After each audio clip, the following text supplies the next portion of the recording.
नमश्चंडिकाय नमः। अथ दुर्गा सप्तशती भाषा। अथ देव्या क्वचन। महर्षि मार्कंडेय जी बोले, हे पितामह, संसार में जो गुप्त हो और जो मनुष्य की सब प्रकार से रक्षा करता हो और जो आपने किसी को ना बताया हो, वह कवच मुझे बताइए। श्री ब्रह्मा जी कहने लगे, अत्यंत गुप्त व सब प्राणियों की भलाई करने वाला कवच मुझसे सुनो।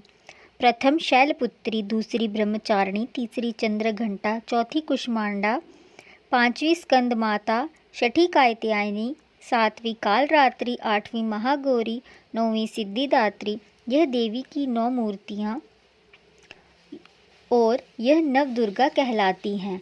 आग में जलता हुआ, रण में शत्रुओं से घिरा हुआ, भीष्म संकट में फंसा हुआ मनुष्य यदि दुर्गा के नाम का स्मरण करे तो उसको कभी भी हानि नहीं होती। रण में उसके लिए कुछ भी आपत्ति नहीं है और ना उसे किसी प्रकार का दुख या डर ही होता है। हे देवी, जिसने श्रद्धापूर्वक तुम्हारा स्मरण किया है उसकी वृद्धि होती है और जो तुम्हारा चिंतन करते हैं तुम उन्हें निसंदेह रक्षा करने वाली हो।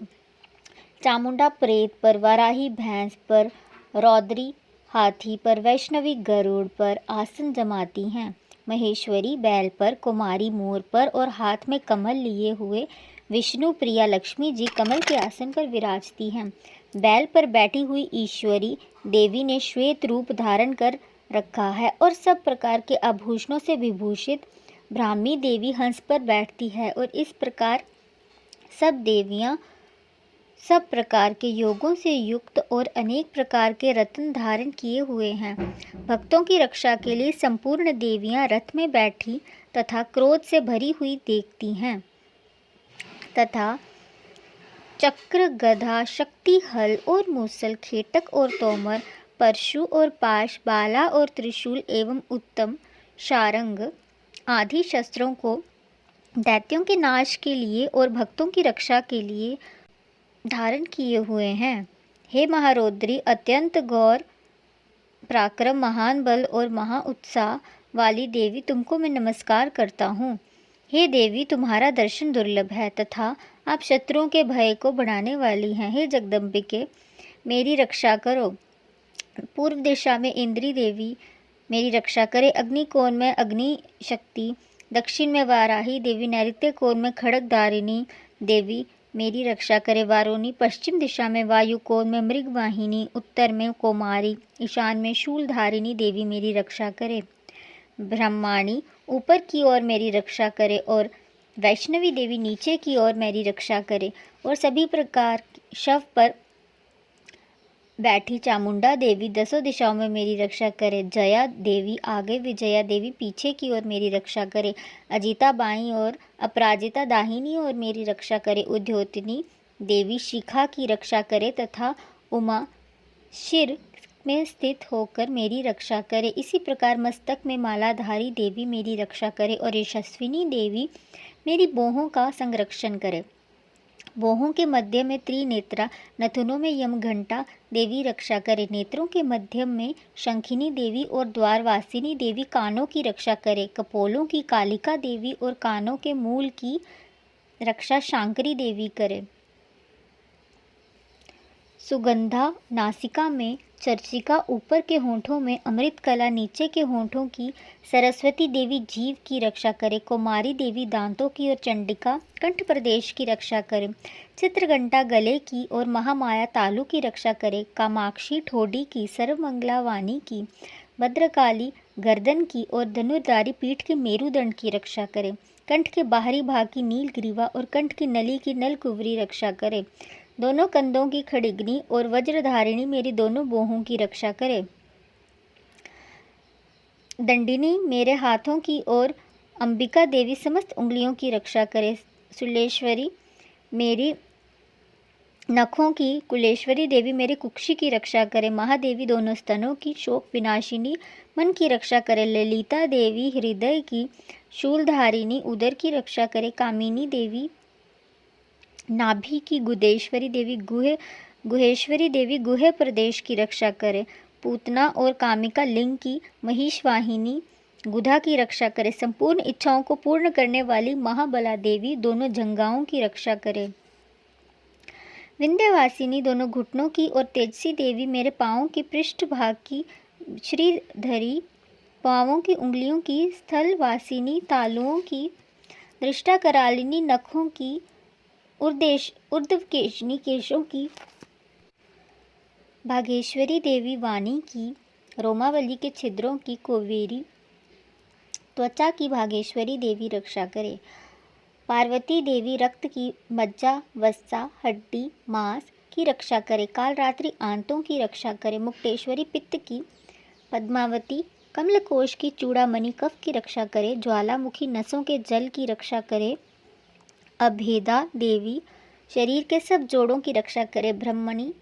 ब्रह्माणी मेरे वीर्य की, छतेश्वरी छाया की और धर्मधारिणी मेरे अहंकार मन तथा बुद्धि की रक्षा करे। प्राण अपान सम्मान उद्दान और व्यान की, वज्रहस्ता देवी रक्षा करे। कल्याण शोभना मेरे प्राणों की रक्षा करे। रस रूप गंध शब्द और स्पर्श इन विषयों का अनुभव करते समय योगिनी देवी मेरी रक्षा करे तथा मेरे सत्वगुण रजोगुण तमोगुण की रक्षा नारायणी देवी करे। आयु की रक्षा वाराही देवी करे। वैष्णवी धर्म की, चक्रिनी चक्र की तथा चक्रिनी देवी मेरी यश कीर्ति लक्ष्मी धन विद्या की रक्षा करे। इंद्राणी मेरे शरीर की रक्षा करे और चंडिके आप मेरे पशुओं की रक्षा करिए। महालक्ष्मी मेरे पुत्रों की रक्षा करे और भैरवी मेरी पत्नी की रक्षा करे। मेरे पथ की सुपथा तथा मार्ग की क्षमा करी देवी रक्षा करे।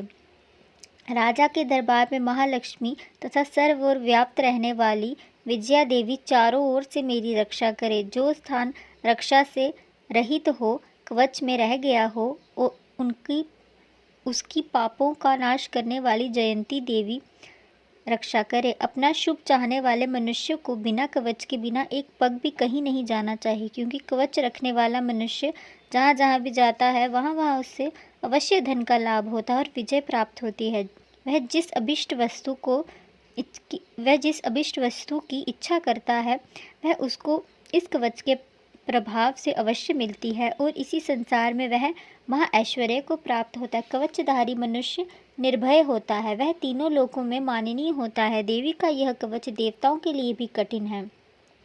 जो नित्य प्रति नियम पूर्वक तीनों संध्याओं में श्रद्धा के साथ इसका पठन पाठन करता है उसको देव शक्ति प्राप्त होती है। वह तीनों लोकों को जीत सकता है और अकाल मृत्यु से रहित होकर 100 वर्षों तक जीवित रहता है। इसकी लूता चर्म रोग विस्फोटक आदि समस्त व्याधियां समूल नष्ट हो जाती हैं और स्थावर जंगम तथा कृत्रिम विष दूर होकर उनका कोई असर नहीं होता तथा समस्त अभिचारक प्रयोग और इस तरह के जितने यंत्र मंत्र तंत्र इत्यादि होते हैं इस कवच के हृदय में धारण कर लेने से सब नष्ट हो जाते हैं। इसके अतिरिक्त पृथ्वी पर विचरने वाले भूचर नवचर जलचर प्राणी, उपदेश मात्र से सिद्ध होने वाले निम्न कोटि के देवता, जन्म के साथ प्रकट होने वाले देवता, कुल देवता, कंठमाला आदि डाकिनी शाकिनी, अंतरिक्ष में विचरण करने वाले अत्यंत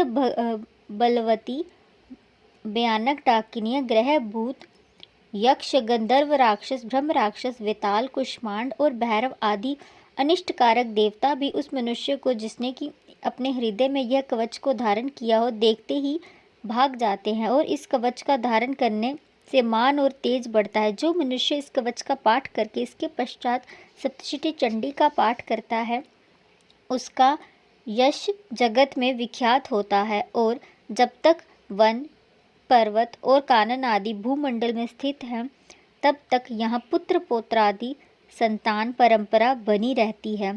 फिर देहांत होने पर ऐसा मनुष्य परम पद को प्राप्त होता है जो देवताओं के लिए भी कठिन है और अंत में सुंदर रूप को धारण करके भगवान शंकर के साथ आनंद करता हुआ परम मोक्ष को प्राप्त होता है। इति दिव्य कवचम संपूर्णम।